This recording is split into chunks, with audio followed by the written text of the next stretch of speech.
Algo que nos deja el cristianismo, ¿verdad?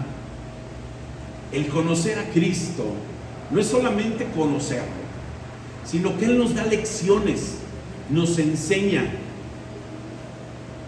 Y algo que nos puede dejar como una enseñanza, como una reflexión, son las angustias. Cuando Dios nos pasa por angustia, no se tiene que confundir con consecuencias. Una cosa son consecuencias y otra cosa es angustias. Dice la palabra de Dios que Él no tienta a nadie, pero sí nos mete a prueba. Pero si son consecuencias, hay que llamarles como tal, consecuencia. Si yo llegando de la calle, así con el calor que hay, me tomo un vaso con hielos, pero bien fría, ¿qué puede ocurrir? Me enfermo y no puedo decir, Dios me está pasando por una prueba. No, es una consecuencia eso. ¿Me explico? Si nosotros hacemos las cosas mal delante de Dios, van a venir ciertamente consecuencias, pero Dios nos lleva también por esos tiempos de angustia y nos enseña. Y en los tiempos de angustia a nadie nos gusta, valga la redundancia de gustar, angustiar. No nos gustan los tiempos de angustia, los tiempos difíciles. Y dice en el versículo 19 del Salmos 34, el justo pasa por muchas aflicciones, pero el Señor lo libra de todas ellas. En la versión 1960 dice, muchas son las aflicciones del justo, pero de todas ellas le librará Jehová. Aleluya. Muchas son las aflicciones, no dice pocas, sino menciona muchas. Y antes de iniciar y seguir, vamos a hacer una oración. Padre, gracias por tu palabra que es viva y eficaz. Agradecemos, Señor, el tiempo en el que estamos aquí reunidos para poder pedirte que tú obres en nuestro corazón y en nuestra vida, que esta enseñanza sea de edificación, de exhortación, Padre, que pueda hablar a nuestra vida, que pueda hablar a nuestro corazón, Señor. Gracias, Padre, por la vida de los que están aquí, Dios. Te damos gracias, mi Rey amado, y te pido que uses mi boca y mis labios en el nombre de Cristo Jesús. Amén. La Biblia menciona que el justo pasa por muchas angustias. No son pocas. Nosotros quisiéramos que fueran pocas angustias. Es más, quisiéramos no pasar por angustias.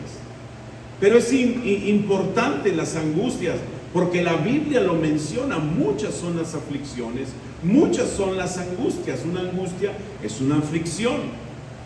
Y los tiempos de angustia no son una anomalía en la vida cristiana, algo que diga, híjole, es que lo único de la vida cristiana o lo único malo es que Dios nos pasa por angustia. No, es una parte esencial.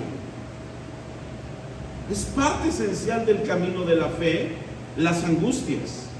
Y podemos observar que a lo largo de la Biblia, hombres y mujeres de Dios se enfrentaron muchos momentos de profundo dolor, de angustia, de aflicción, de oscuridad, de confusión. Pero en medio de todo eso, Dios se reveló de formas que no hubieran conocido en la comodidad, en la tranquilidad. Dios nos lleva a esos momentos de angustia, no porque nos odie, no porque tenga algo contra nosotros, sino que nos quiere sacar de esa comodidad para poder saber y decir qué estoy haciendo o qué está pasando. Vamos a ver algunos, cómo los momentos de angustia no son un castigo, sino son como esos salones en donde el maestro nos enseña las lecciones, donde nos pasa por esos momentos aún difíciles, pero pasa también como que una lista, pasa un examen, ¿verdad? Nos pasa por ese examen Y vamos a ver el día de hoy que lecciones que nos dejan los tiempos de angustia, tiempos difíciles, de dolor, de oscuridad, de adversidad. No busquemos a Dios porque estemos pasando por esta situación, porque sabes, es lo que nos dejó la enseñanza pasada. Pedir o agradecer solamente cuando pasa algo bueno, o cuando estamos pasando algo malo, es cuando acudimos ¿a quién? A Dios. Pero mientras estamos bien, no pasa nada. Es más, nos alejamos y decimos, estoy bien, y hasta tal vez uno llegaría a pensar, uno que está bien con Dios no pasa por problemas ni situaciones. ¿Quién no está pasando por alguna angustia? Muchos de nosotros. Y sabes, el día de hoy Dios quiere que te lleves esto en tu corazón, que no solamente lo lleves a la reflexión, sino que esa palabra la lleves en tu corazón a través de las enseñanzas que vamos a ver, de los puntos que vamos a ver de esta enseñanza. Y el primero es, la angustia revela el verdadero fundamento de nuestra fe. ¿En dónde está fundamentada nuestra fe? Las angustias lo van a revelar. ¿En dónde estás parado? ¿Estás en la roca?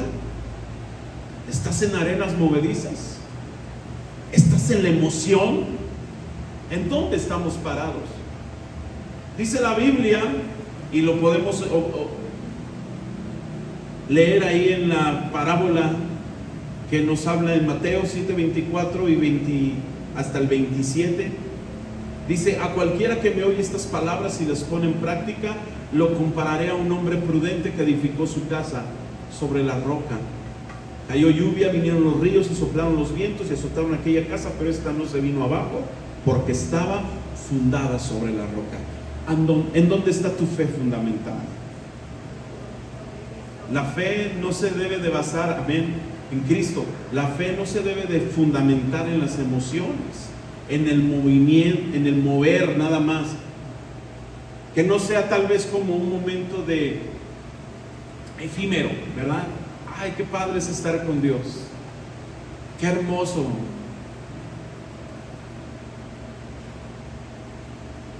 Qué padre es estar cuando escuchamos la alabanza y todo, y pasa esto, como cuando tomamos un analgésico o tal vez un paliativo, un sedante, porque hay un dolor, lo tomamos y estamos bien, pero pasa el efecto y volvemos otra vez a ese dolor.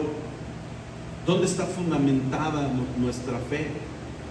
Y dice más adelante, por otro lado, cualquiera que me oye estas palabras y no las pone en práctica, lo compararé a un hombre insensato que edificó su casa sobre la arena. Cayó la lluvia, vinieron los ríos y soplaron los vientos y azotaron aquella casa, y ésta se vino abajo, y su ruina fue estrepitosa. ¿Sí? La tormenta no hace diferencia entre los que construyen bien y los que no, porque esto viene para todos. ¿Sí? ¿Sí me escuchó? La tormenta no hace diferencia en los que construyen bien y los que no construyen bien. Esto viene para todos. Porque la palabra de Dios nos lo enseña, que a las dos personas, tanto el prudente como el imprudente, llegaron la tormenta, llegó la lluvia, pero uno de ellos estaba fundada, estaba cimentada su casa sobre la roca. La angustia no crea el fundamento, lo revela. ¿En dónde está fundamentada tu fe? En los momentos difíciles se prueba si confiamos en la palabra o solamente en las emociones. Ayer hablaba acerca de esto, acerca de las emociones en el estudio, que en el mover del Espíritu muchas emociones están, ¿verdad? Wow, esto será de Dios, ay, qué padre se siente.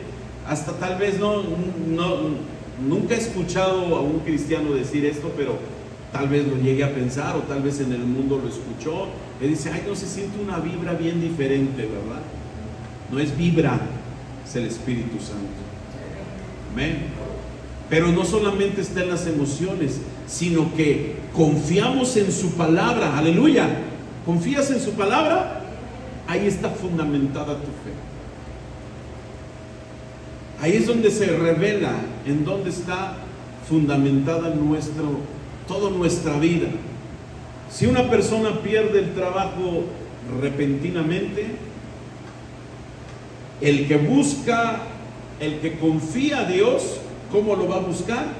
En la oración y en la dirección en la palabra. Aleluya. Esto no es algo religioso, es el debe ser. ¿Sí?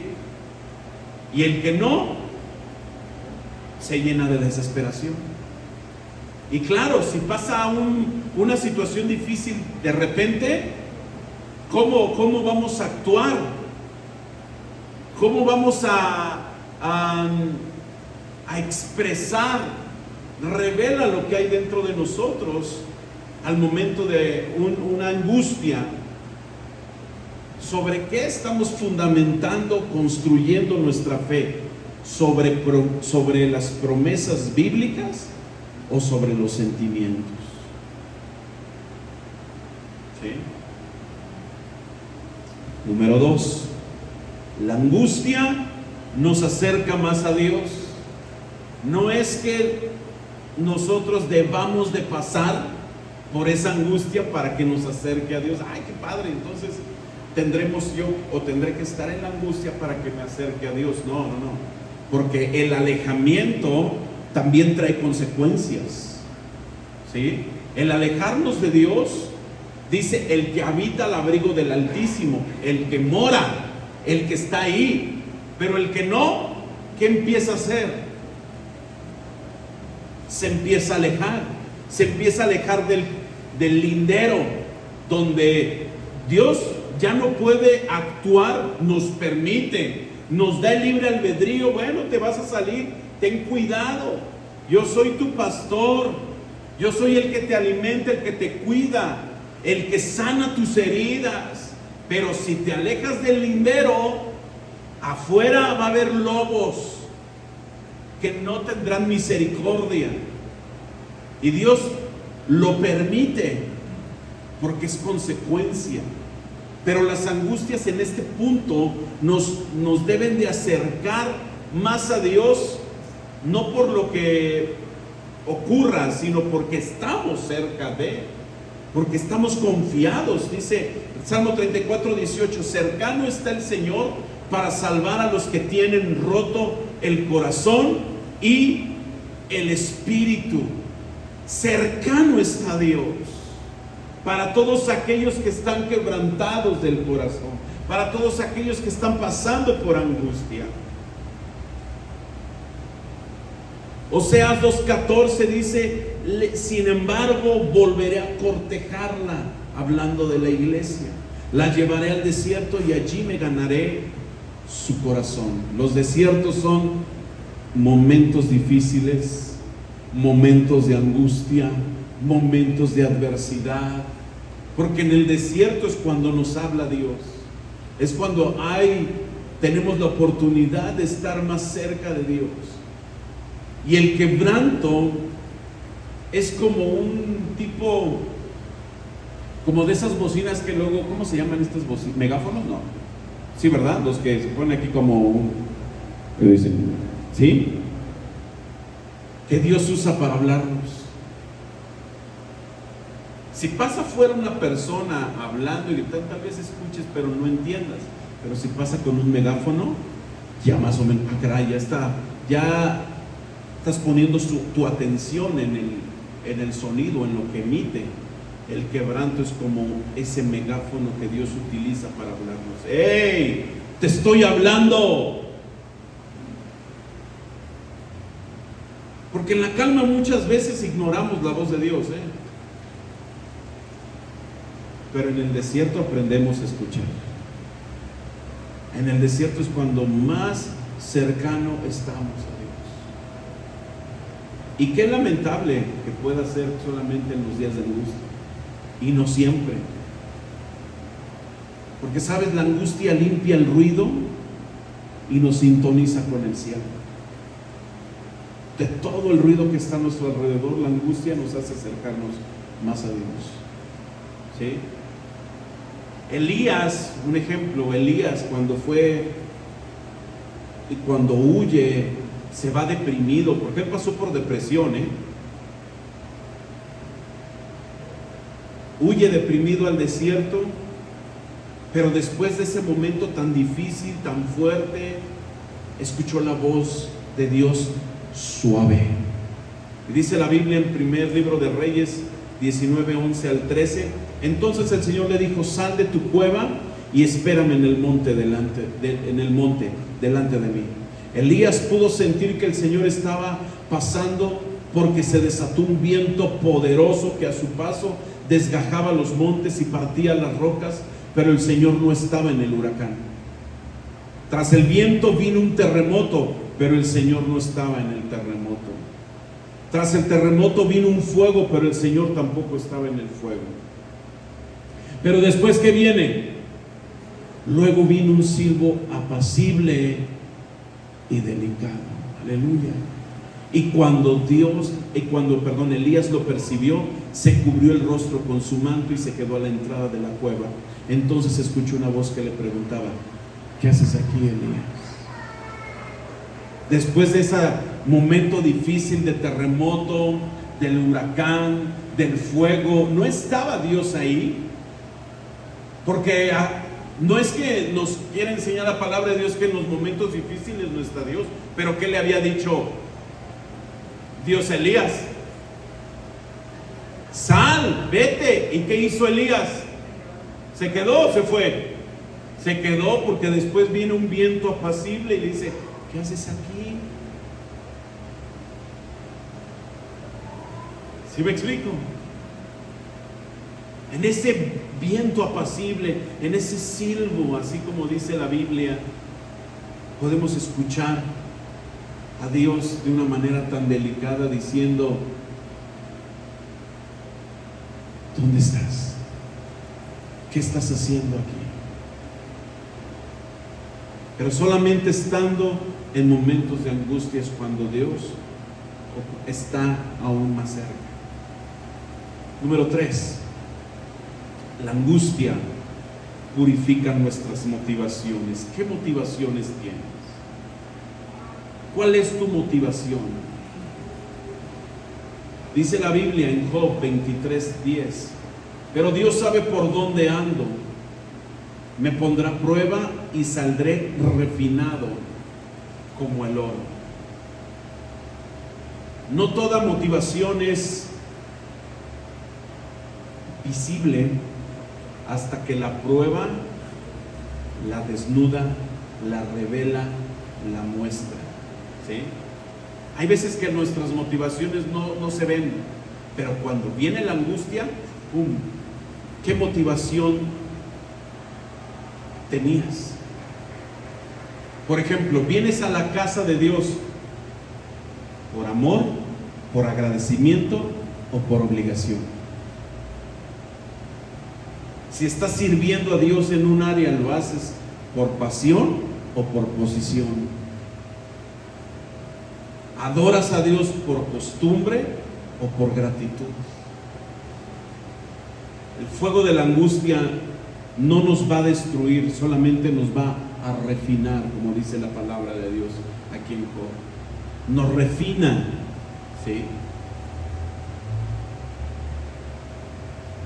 Cuando alguien que sirve en la iglesia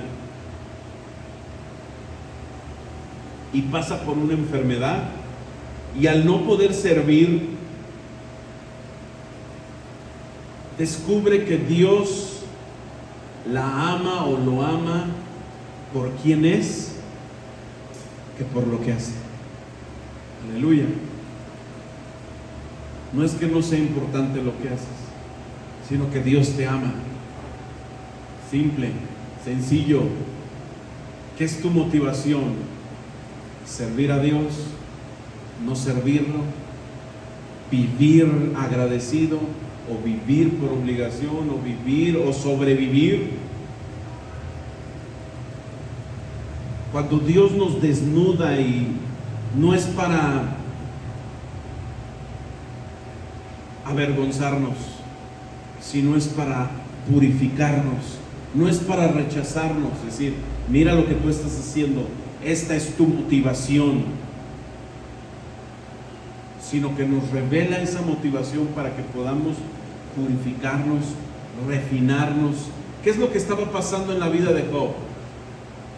Tantos versículos o capítulos que habla de lo que le pasa a Job, y cada uno de ellos los podemos leer muy rápido, 42 capítulos de Job, pero comienza más o menos por el capítulo 3, 4, cuando empieza toda la situación, y pareciera que 39 versículos más, uno dice, híjole, pobrecito de Job, ya hasta me dolió lo que le está pasando a Job. ¿Qué está diciendo esto? ¿Qué está diciendo aquello? Que ya lo visitaron estas personas, que lo están juzgando, que lo están diciendo, ya pasó por esta desesperación, ya su esposa le dijo, ya maldice a tu Dios y muérete, tantas cosas, de verdad. Y ya que hasta él mismo ya empieza a renegar de él mismo, no de Dios, nunca renegó de Dios. Pero ya estaba diciendo, ya Dios ya me tiene a mí como un blanco donde avienta, ya no inventes, Dios, ya. Ahora sí que si fuera una versión más chilanga diría, ya no veo lo duro, ¿sí? Me está lloviendo sobre mojado, ¿sí? Así le podemos entender un poquito más. Pero ¿qué es lo que estaba pasando en Job? Dios lo estaba refinando. Antes hacía, tal vez la adoración era por simplemente costumbre, porque dijo él, conozco que todo lo puedes, y de oídas te había oído, pero más ahora mis ojos te pueden ver. Ahora lo que voy a hacer ya no va a ser lo mismo como antes. Adoraba y ya llegaba y cantaba ahí unas 2, 3 canciones y me iba, y todo pasaba porque mi motivación no era estar en la casa de Dios, porque mi motivación era otra, porque mi meta es otra. Pero cuando Dios nos pasa por esa angustia, revela nuestras motivaciones para refinarnos, para purificarnos. Aleluya. Número 4, la angustia desarrolla carácter eterno. ¿A quién le gusta desarrollar carácter? Hoy es difícil. ¿Crees que Dios te cambie tu carácter? ¿Sí o no?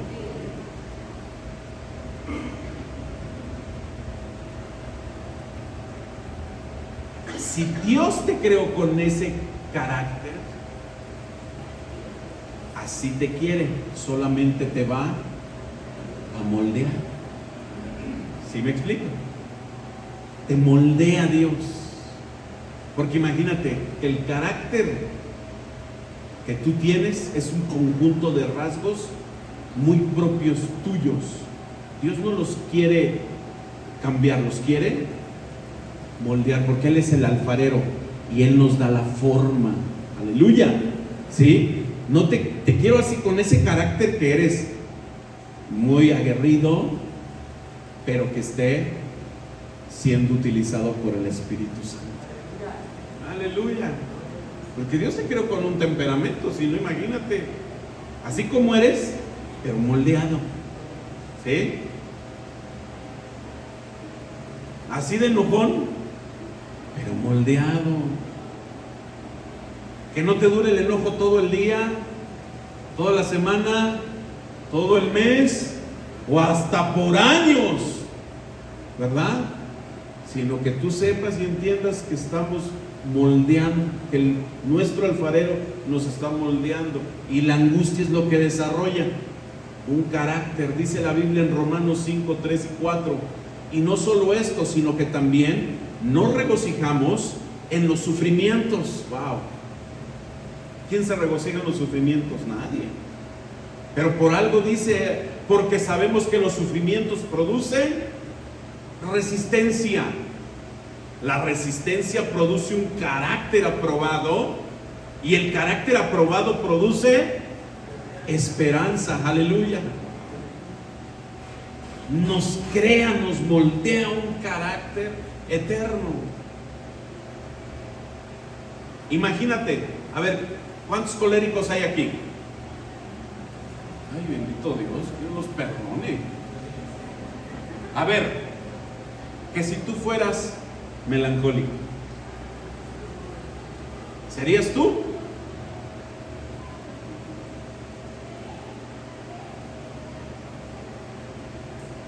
No, no serías tú. ¿A Pablo le quitó lo colérico? No, lo moldeó. ¿Sí? Lo moldeó en su forma de hablar, en su forma de pensar, en su forma de ser, tanto que él dijo, mira, yo tengo por basura todo el conocimiento que yo adquirí, o todo lo que yo puedo ser o soy, porque soy de la tribu de Benjamín, fariseo de fariseos, pero todo eso lo tengo, dice, me enseñó un gran maestro en lo secular, que fue Gamaliel. O sea, yo que tengo de qué, tengo muchas cosas que presumir, pero todo eso lo tengo por basura. Dios moldeó el carácter de Pablo. Dios moldeó ese carácter, ¿para qué? Como escribió él mismo a los romanos, porque ese carácter que es aprobado también produce esperanza. Y en las angustias me regocijo, o no regocijamos. Aleluya. El temperamento de cada uno de nosotros es determinante, o así nos creó Dios. A unos coléricos, a otros melancólicos, a otros flemáticos y a otros los mejores sanguíneos. Es que soy sanguíneo. Y a los otros sanguíneos, pero esos temperamentos no nos los va a cambiar, nos va a moldear. Aleluya. Amén. Así es que a todos los enojones hay que moldearnos. Hay que moldearse. Digo, yo no soy colérico, que sí tengo un poquito, pero no soy colérico. ¿Sí? La angustia es lo que produce, desarrolla un carácter eterno. ¿Sí?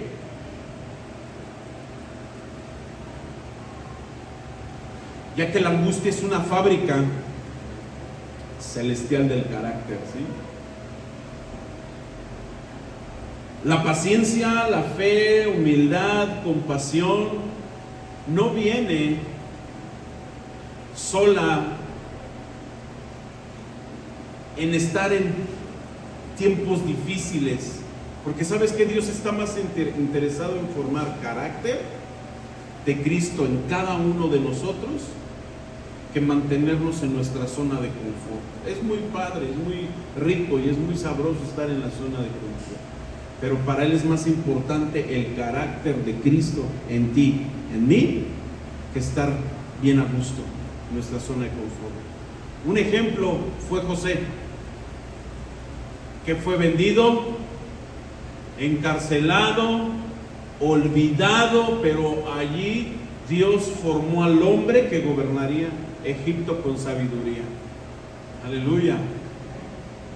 Y eso es lo que las angustias nos producen, nos desarrolla un carácter. Si no desarrollamos carácter, no es que digamos tengo un carácter fuerte, porque contesto, porque no me aguanto, porque no, eso no es un carácter fuerte, es un carácter débil, porque no te gobiernas. Porque Dios nos dio un espíritu de dominio propio. Aleluya. Es que me desconozco, me desconecto, como nos dicen, ¿no? Cálmate. ¿A quién tienes en tu corazón? ¿Al diablo? al Chucky, ¿a quién tienes? ¿Sí? En las angustias ahí, al Elías, ¿a quién tienes? Que luego te desconectas, te desconoces. Ay, es que no, tranquilo. La angustia desarrolla tu carácter. No puedes permanecer toda la vida enojado. Imagínate que Elías, aquel hombre que hizo descender, bueno, no él, pero sí por medio de él descendió, Dios hizo descender fuego del cielo y todo. 450 profetas de Baal fueron. Y ya después andaba. ¿Qué pasó? ¿Qué ole? Nada más escuchaste que una mujer te iba a matar y ya, yo no es que es una mujer y aguas con las mujeres ahorita. Es un chiste. No tengo nada en contra de las mujeres. ¿Sí? Sigo al otro punto porque ya las miradas no me gustan.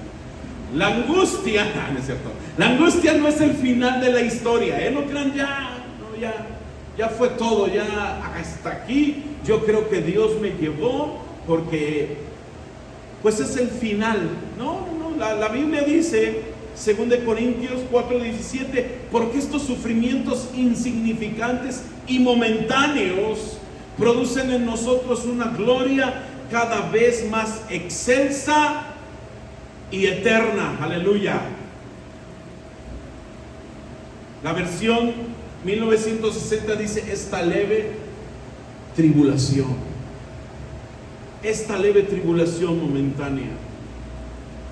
El Salmos 35 dice: su enojo dura solo un momento, pero su bondad dura toda la vida. Tal vez lloremos durante la noche, pero en la mañana saltaremos de alegría. Aleluya. La angustia no es el final de la historia. La angustia tiene fecha de vencimiento, pero sus frutos son eternos. Dios no desperdicia ningún dolor, porque todo es usado para su bien y para su gloria. Aleluya.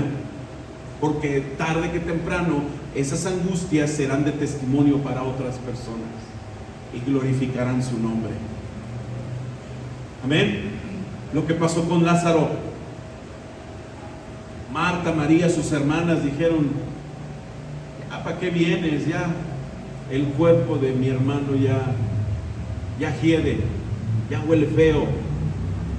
Y dice: ¿qué no te he dicho que si crees verás la gloria de Dios? Y esto no lo hago sino ¿para qué?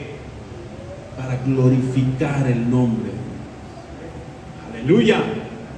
Porque eso pasa.